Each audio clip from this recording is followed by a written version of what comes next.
So, guys, I want to start with the summary of this episode for Transformers Season 1, Episode 4, because this was the first Transformers episode I ever saw, and the one I had on VHS tape. It's a good episode. It had Megatron inside a cave, standing over the Autobots with the guns pointed at him.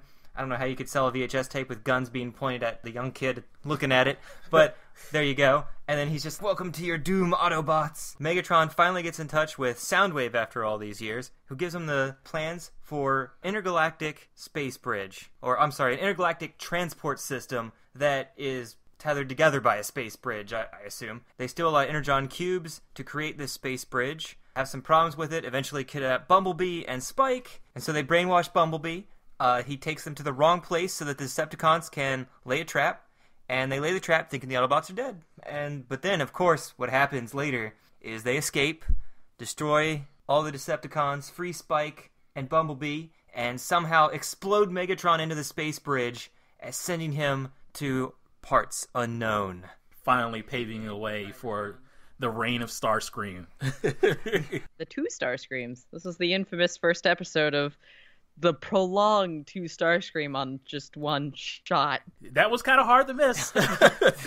Yeah. Okay, so that lasted about 10 seconds in one scene, and then he walks into the next scene. Yeah. So there's 2 Starscreams standing next to each other. Yeah, I guess the first glimpse of that era, I was like, I guess that's not really Starscream. Then it changes to both of them standing in the shot, large and center in the middle of the frame. I'm like, oh, that's terrible.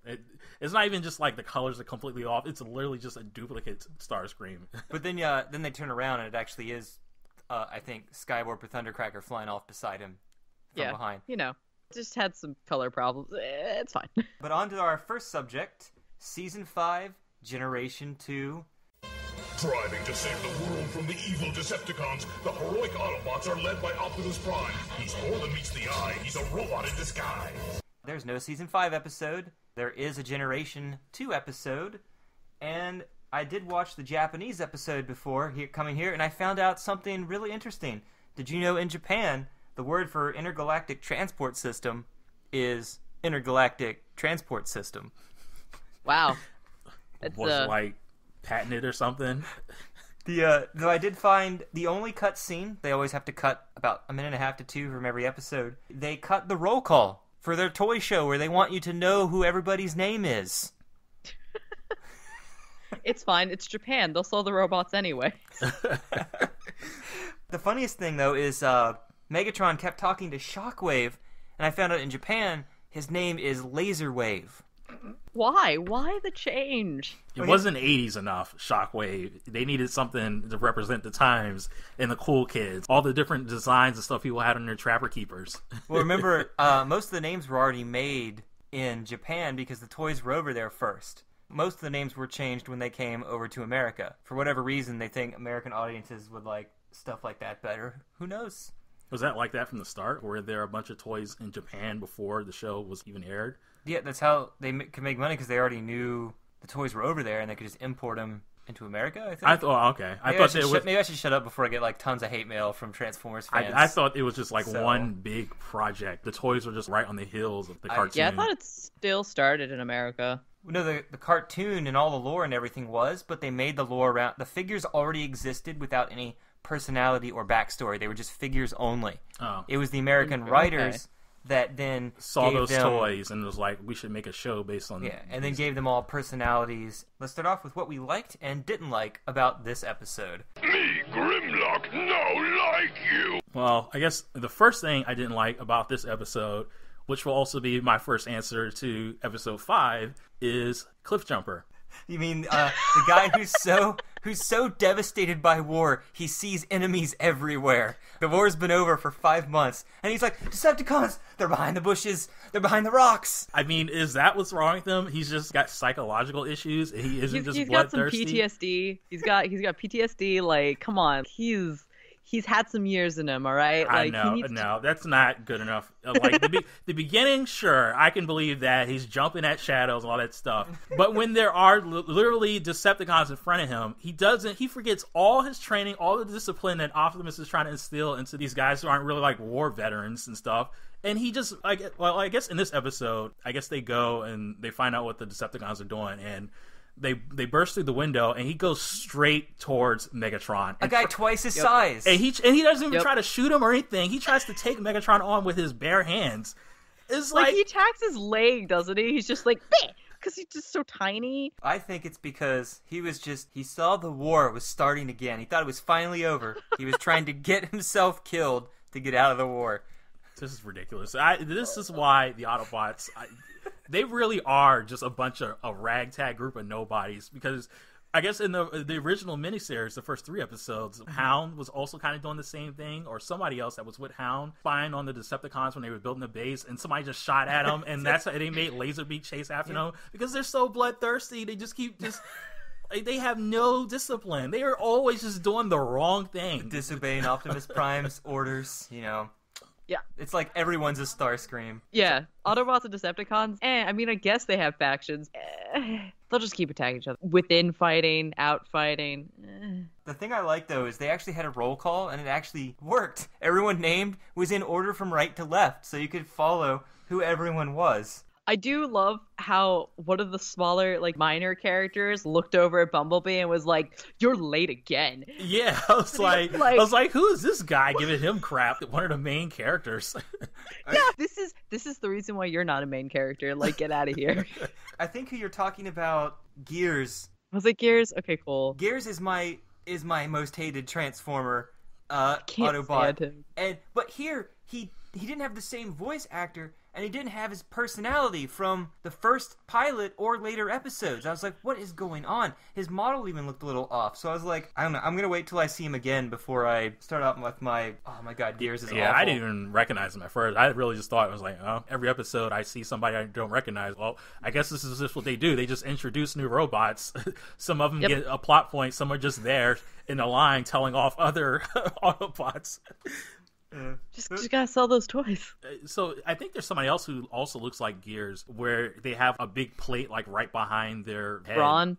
Yeah, Brawn, yeah. I think some of Transformers, there's characters that they license from other companies. There's Transformers that were originally part of other toy lines, right? Oh my god. Shockwave, one of them? Yeah, Shockwave was one, but I don't know. I think the original Transformers, the entire first season line is actually from Takara, though, in Japan, except for Shockwave. It would be later. They would bring toys over that they wouldn't make into the show because they didn't want to advertise other toy companies in Japan if they showed up on the show. Okay. So there would be some figures that would be released in America but would never actually be on the show. Okay. So yeah, the only reason I bring that up is because those two just look so drastically different. Just the anatomy of them are just a lot different than the way even the Decepticons are designed. I didn't really dislike anything. I mean, other than the general stupidity of everybody just makes me laugh. It's still not really a dislike. It's just why? My favorite part is that there's 2 Starscreams, and I think it's the first time he does the whole line of Megatron's dead, now I Starscream lead the Decepticons. Yeah, I started cheering. But yeah, no, it's the best. Good. We were saying so many stupid things here, we won't even have to do the stupid moment segment. Something I really liked about this episode was the increase in the animation quality. What? Yes. Yes. You didn't notice that the animation was crisper than the pilot. Stuff was more detailed for the Autobot designs, and the fighting was actually really fluid compared to some of the fights in the pilot. Just one Transformer just gets punched in the back of the head by Skywarp, and it was just the funniest thing. The whole animation of that whole scene was pretty smooth compared to some of the other stuff. The Autobots were drop kicking Soundwave and stuff like that. But the one thing you notice when Bumblebee's escaping, the camera pans from the front to the center above, then back to the left, then around a corner. That all had to be hand drawn, that entire scene.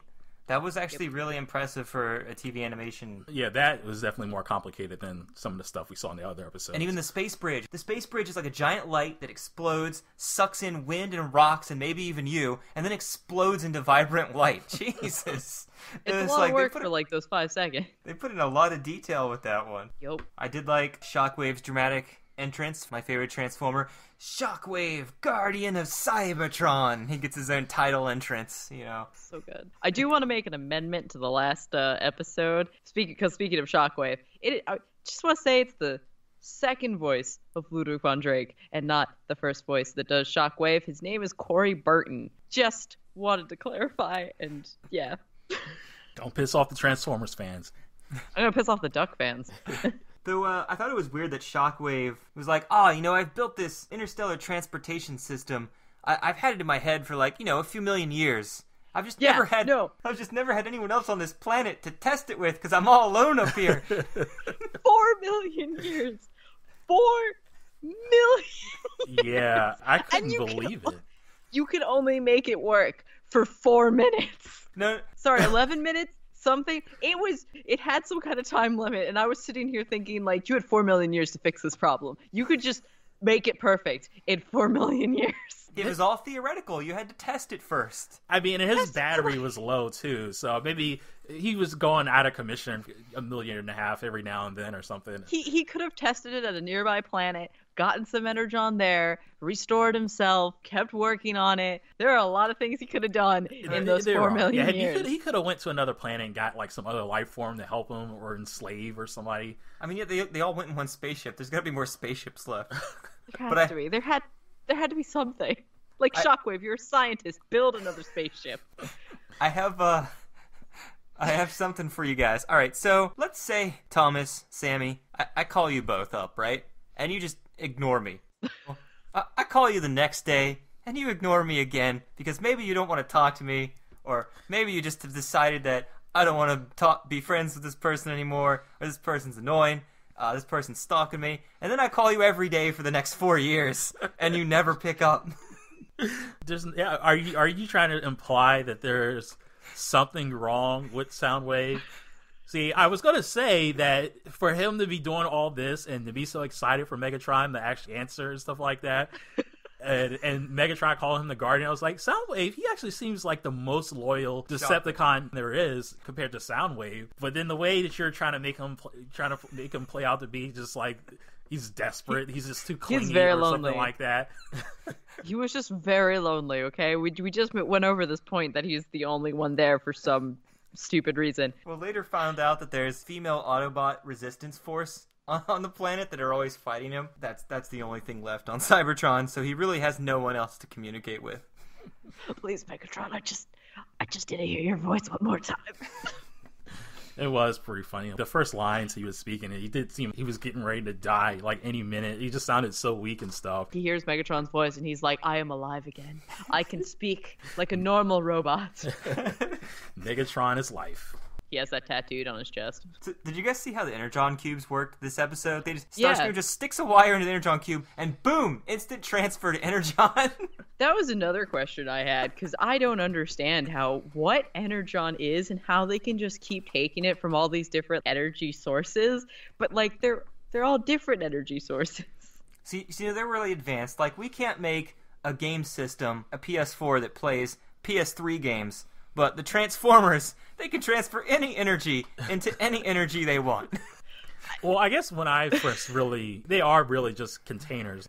I guess from Beast Wars, magical containers. They are magical because you can like squash them and stuff. What are they actually like made of themselves? How do you know they aren't made of the same material that Astro Train is made of, who shrinks and increases in size from a Transformer to, a giant ship that can carry other Transformers? Or, Soundwave transforming into a tiny cassette tape that'll fit in your pocket. Well, he's got other tiny cassette tapes inside him that have to shrink with him. I mean, they're still pretty impressive because they're completely transparent on top of that. And, I mean, it still is just It makes no sense. Yeah. It makes none. Nobody thought about this. I'm going to interject with a fun fact.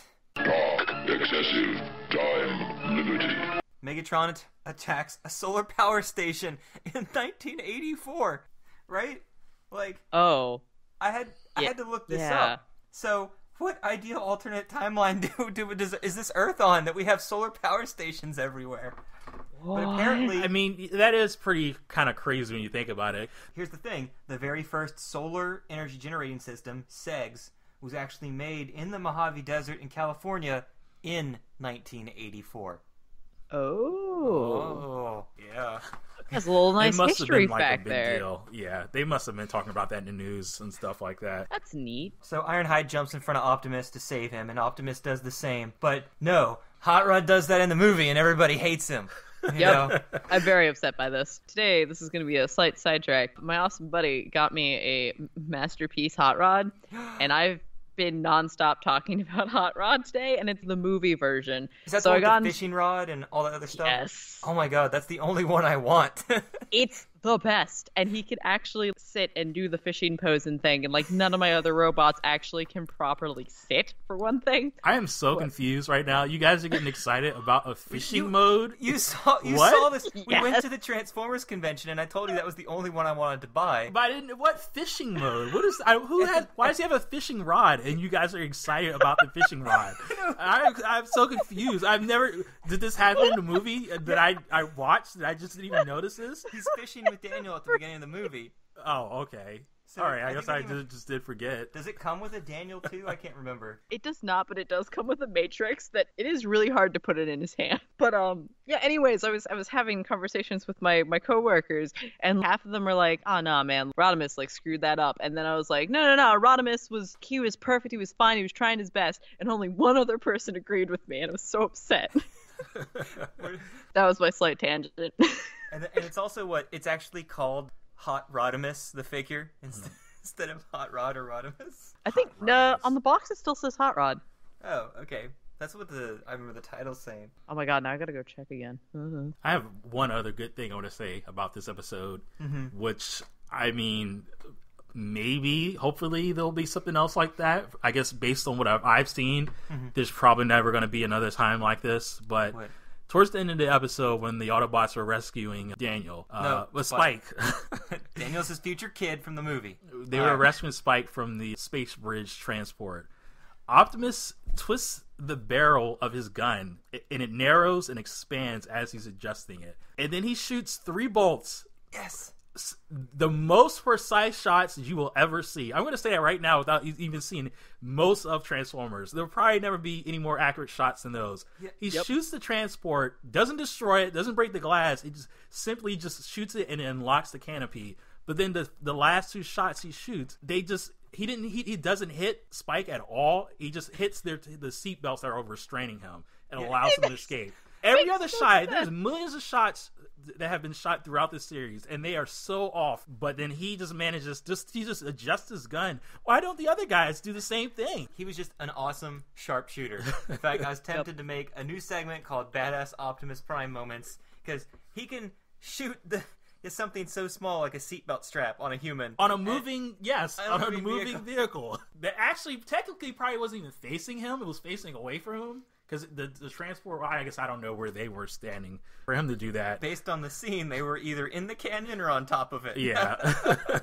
Yeah, I have to give him props for that. Yeah, I actually felt this episode was really fast-paced, but at the same time, it had a lot of good slow moments, too. Like, you got to see Ratchet and Ironhide repair, and then the Autobots just kind of chilling, talking about stuff to show, just have character moments. Stuff you don't normally get in even Hollywood movies most of the time. I miss character moments just like in general. Yeah, definitely you could use stuff like that, especially if you want to sell all the toys and not just Optimus and Megatron. As I was watching it, I was like, man, I guess this show still kind of holds up because it's moving at a good pace. There's the time to like actually appreciate and learn about the other Autobots and Decepticons. This doesn't seem that bad at all. I mean, if you're going to criticize it, I would criticize, the animation or something like that. But even that was a step up. So Not this episode. The next one. so far, or at least episode 4, just seemed like, yeah, this is a completely like watchable show in 2018. Yeah, no, I agree. Like, I'm glad it holds up now. I mean, I can't speak of, nostalgia because I've only watched G1 like 5 years ago or something, and now I'm rewatching it. But I don't know, it has its very specific charm that isn't repeated in nowadays shows, it's refreshing. Trying something new, trying to make it a thing, and not just, I want to say that it's not just, cribbing on what other shows are doing, that they're not just simply following the same formula, but I guess in a way they kind of are. I mean, there's a lot of shows that are like, here's the set of heroes, here's the set of villains, always going up against each other. I mean, G.I. Joe is right there. Yeah. So I still get that vibe. A lot of shows also would do the monster of the week thing. And I don't think Transformers ever does that. Actually, I guess I take that back, 'cause in the 80s they did focus more on the adventure stuff, right? Well, yeah, I remember watching, I got all 10 seasons of Teenage Mutant Ninja Turtles. Mm-hmm. Oh my god. I bought them as they came out over the last decade, and I remember Congrats, dude. Being excited to watch season 1, season 2, season 3, and then when seasons 4 and 5 came out, they were not very engaging. Like, it was hard to watch more than 2 episodes in a row, because it was just, every episode was the exact same thing. It was, hey, we've invented this energy, now Shredder's gonna steal it. For some reason, even though Transformers almost seems to have the same premise for a few episodes, but even the ones that are the same premise do different things with it. Very different things. There is no Transformer episodes that I can be like, oh yeah, these two are just the same exact thing with a different coding. Transformers is just, it feels like a new episode every time. They're trying to tell just one big story that kind of adds and adds with each episode, instead of just, here are the adventures. I mean, the show isn't so complicated that you would tell somebody that you can't just jump in and watch a random episode, but... Yeah. But, I mean, it does seem like there are some elements that you could look at and say, yeah, this foundation was built in previous episodes. You definitely can't skip season 2 straight to season 3 in terms of, like, being in episodes. Once you get to season 3, you're just like, wait, what happened to half the robots? Yeah, I tried to do that, and I was just so confused. I didn't know what was going on. I just watched random episodes of just old shows every now and then. The Quintessons or something like that. Is that in season 3? Or... Mm-hmm. Yeah, I saw those, and I was super confused. It's their existence and stuff. Well, we can get to that much later. But, yeah, we're going to just keep bringing up the movie. I want to tell you something that a young Sean learned back when he watched this episode. Megatron is blown up into the space bridge. Everyone's like, oh yeah, cheers, Megatron's gone forever, again. It was this time that Sean learned of a new storytelling device. The twist ending for Megatron was alive. Yep. I completely forgot about him. As soon as I saw him go up in there and it seemed he was just kind of dead, all right, go. This is your stance, Starscream. I was like, immediately, just cut the Starscream. and he kind of had the same vibe. He's like, oh, he's gone. Let's get out of here. I'm the leader. Come on, let's go. Just left him behind. Didn't even try to see if there was anything they could do to get him out. Just left him. Yeah, no, Starscream saw his opportunity and took it. Now let's begin with animation errors. The first one I thought was really funny is when Soundwave is sneaking into the building. The employee is black, then he becomes white, is black again, and then is white again. I missed that. Yeah, I was like, I totally missed that too. This is either a poor attempt at shading, or just different animators did different shots. Was he changing? No idea why. That's weird. It's a superpower to just... The funniest thing was Megatron turns into a gun and just assumes Starscream knows what to do with it, blow up the cave. But right after he transforms, his entire dialogue is spoken, Megatron's, and not a single lip flap moves. That was the animation errors. Did you guys spot any others? We've brought the Starscream up like a million times. No, I don't think they did that bad this episode. So, main characters. Hey boys, we're gonna be movie stars! Do you think that Bumblebee and Spike are the main characters because they were the focus? Because you don't have to have a character arc to be the main character. You can be the focus of the episode. Or was it just plot all over the place and they just happened to be stuck inside of it? The latter. I just don't see them as they were the plot point, but it's still focused. I would actually say the Decepticons were more of the main character. I'd agree with that. Because they're the ones who are doing everything in this episode, while the Autobots are kind of the reaction to them. The Decepticons building a space bridge, and sometimes these people try to stop them. Yeah. Actually, you could just name all of Transformers that. Really focusing on both sides, actually, because they're all talking about what they're gonna do. So it's not essentially just only following the Autobots. So Starscream's blunders and stupid moments. Don't tell me what to do. I'm not like the others. I do what I want when I want. Were there any in this episode? I didn't notice anything. I don't think there are any ever, actually. Starscream didn't do anything that helped the Autobots win this episode, so his ratio is now 4-4. You were keeping track. Yes, I am. So He's just tried his hardest. Not only is he trying his hardest, he succeeds, okay? Did he try when He succeeded for 10 seconds. at the beginning of the episode, he's like, Autobots, run for cover. That's your heroes, guys, cowering in the face of fear. And then later... He was running to get in a better position, okay? His hands were full. He didn't have his weapon in his hand, okay? He was trying to get cover. Why would you stand out in the open? He's smart, okay? He knows how to fight. But then at the end of the episode, he says, retreat, I would never do that, when he just did it earlier that episode. He would never do that. And I like how you skip over the part. He captures Spike. He captures him and Bumblebee. Yep. You got to give him some credit for that. He did a good job. Yes, exactly. And he tells Megatron, and Megatron doesn't give him any like positive No, reinforcement. he complimented him. No, he didn't. Yes, he did. He said, good job, Starscream. And but then Starscream is actually confused as to why Megatron's out there, because he's like, I'm gonna do this. He's like not even reveling in the fact that his boss praised him. He's just, I wanted to do this on my own. Well, there was You don't one have part. to watch over me, Dad. There was one part where he said something about, it doesn't matter what you do, I can never trust you, or something like that. It's just like, come on, Both man. of them said that. Starscream doesn't trust Megatron in the next episode, whereas Megatron doesn't trust Starscream in this one. But this is why the Decepticons are so dysfunctional. Because of Megatron. No, just because both of them can't trust each other, so they're constantly at each other's throats. Megatron started first. Fair. I will agree with this. The thing I find hilarious is that Spike's like, can I go on this dangerous one-man spy mission? Hey Optimus, can I bring this underage human flesh creature? Sure. I told him he needed his father's permission to go into space, but, I can act out a character this time. I kept thinking it'll be about fine. that. Why do they just keep having this kid hang around and get in these situations that put them at a disadvantage and stuff like that? I was just like, As a kid, I actually watched this, but I never questioned that at the time. It was just accepted. Everyone could do everything. The kids, the adults, the giant robots. There are no rules in Transformers. I mean, his father's there the whole time. He sees what's going on, and he just lets it happen. His dad, Sparkplug, he's a bad father. Oh my god, Robots in Disguise is the only one where the next time the parents actually know what the hell is going on. Every time it happens in the future, in the manga, in the comics, in most of the comics, and in the later animations, it's always that the kids' parents don't know what's going on, and only the kids know. Well, in animated and in Prime, the parents know. Well, yeah, but it's much half of later Prime. in Prime. It's like season 2.5 or something that they find out. Right, that's true. Yeah, towards the end. At some point, they do, though. Yeah, but I guess with this, I did notice that too, where it seemed like Autobots were just known, at least throughout the region, because they flew to some base, and the guy was like... This next episode. Oh. Alright, but, so, I have probably the stupidest moment that we've seen in Transformers so far. Bumblebee is captured in that little ship with Spike. Spike's like, man, I wish our luck would change. And Bumblebee's like, change? Holy expletive, I'm a Transformer. I could just change into a vehicle, accelerate and ram my way out. Thanks, Spike.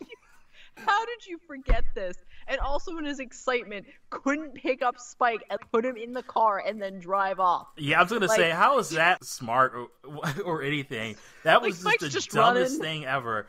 It was the slowest escape ever. You leave them. It was weird at first because Spike is like running at the same speed as Bumblebee. Is Spike running really fast or are they going really slow? But it seems like they're going really slow because Ravish is just right on them. It's just like, why didn't you pick them up and drive faster? This is dumb. Did you guys see any other stupid moments that pop out in this episode? During the last fight, or not the last fight, but the fight in the cave, Megatron shoots Optimus or whatever, and or shoots his foot out of the stone pile or whatever, and the smoke comes up, I guess. Not even 5 seconds, Megatron loses sight of Optimus, and I'm like, how? How? He was right there, you shot it, and then Optimus flies off into the distance and is suddenly behind you. I'm right behind you. And I was confused too. I was like, how did you lose him? He was right there. You didn't notice him get behind you in this cave? It's a cave. There are not many places you can hide. Oh my god. I thought it was pretty dumb that was their plan, was to lure them to the cave, seal off the entrance and just have a battle. As if, why didn't you like do a real ambush and like shoot them in the back or just close them in the cave yourself or something? Make the whole cave collapse? Hey, you gotta have that action scene between every commercial break, okay? Oh my god. Right. So, you didn't see the last stupid moment that involved Starscream, Thomas? I don't think there was anything else. It wasn't Starscream himself. He shoots a laser at Jazz, who picks up a stalactite and whacks Starscream's laser back at him with like a baseball bat. I'm not gonna put that on Starscream. No, it's just the moment. I'm like, how does that work? Well, yeah, because I was going to say that just seems like some dumb comedic writing from the writers or something. This is completely out of place for the show. Well, it's like a metal reflecting it, like in that book we read. I can understand, but cave material, just a rock. A rock after Megatron just blew up a rock. It was a very reflective rock. It had some diamonds in it or something. That's my excuse. They must be terminated. For deleted audio, I really didn't find anything interesting for this deleted audio this time. I think it was just the beginning. Optimus Prime! All systems are ready for tomorrow's launch to Cybertron. At last we can return home. That was actually going to place that in retcons, because I was like, well, hey, they said they were going to go back to Cybertron, they never left. I was like, were they just waiting to double check for Decepticon bodies, or did they leave, come back, and hey, now we know. Do they have the capability to go back? Since this scene was cut out, we assume they never do for the entire season. Well, yeah, I was gonna say, I mean, it's probably good that it was deleted, and I don't know why it was recorded in the first place. I mean, because that doesn't make any sense. Like, why would they? It just makes the whole point of the show completely. It just throws it all into question. Yeah. That was the only one I thought worth mentioning because it was part of the question I already had. I don't think we need to do Megatron's energy. We've talked about the solar power already. Anything else you guys want to say before we go into character spotlight? No. Alright, so the character spotlight of Bumblebee. He's the yellow transformer that's half the size of a normal one that turns into a VW Beetle that is now widely known to the world due to his appearance in the Transformers live-action movies. Bumblebee quote, "The least likely can be the most dangerous." Bumblebee description. Small, eager, and brave, Bumblebee acts as a messenger and spy. Due to his small size, he dares to go where others can't and won't. He idolizes the bigger Autobots, especially Optimus Prime and Prowl, and strives to be accepted. He's the most energy efficient and has the best vision of all the Autobots. Really? The best vision? Do they mean the vision as in his eyes or his vision of the future? It better not be his eyes, because Sammy, I just put my head into my hands. I couldn't believe that was a line especially after watching this episode, because there was some stuff that we didn't bring up that I was like, oh my god. Did you need a Bumblebee's stupid moments category added for this episode? I mean, yeah. I mean, I don't see why not. Yeah. I'm sure there's probably going to be more with with him being like a main character that they're trying to force upon us. He can go underwater for reconnaissance and salvage missions. Although physically the weakest Autobot, his stealth more than compensates for this inadequacy. I'm sorry, but if he can go underwater... Yes, exactly. Bring it up. What? And I like his stealth is to fall backwards into the Decepticons. That's his stealth. It's fine. It was totally, I don't even know. I got nothing. I just think it's sacrilegious that Bumblebee has more toys than any Transformer in the original Season 1 line. More than Optimus Prime, more than Starscream or Megatron. More toys that are in that line, or more toys? More toys like a different version. Oh, okay.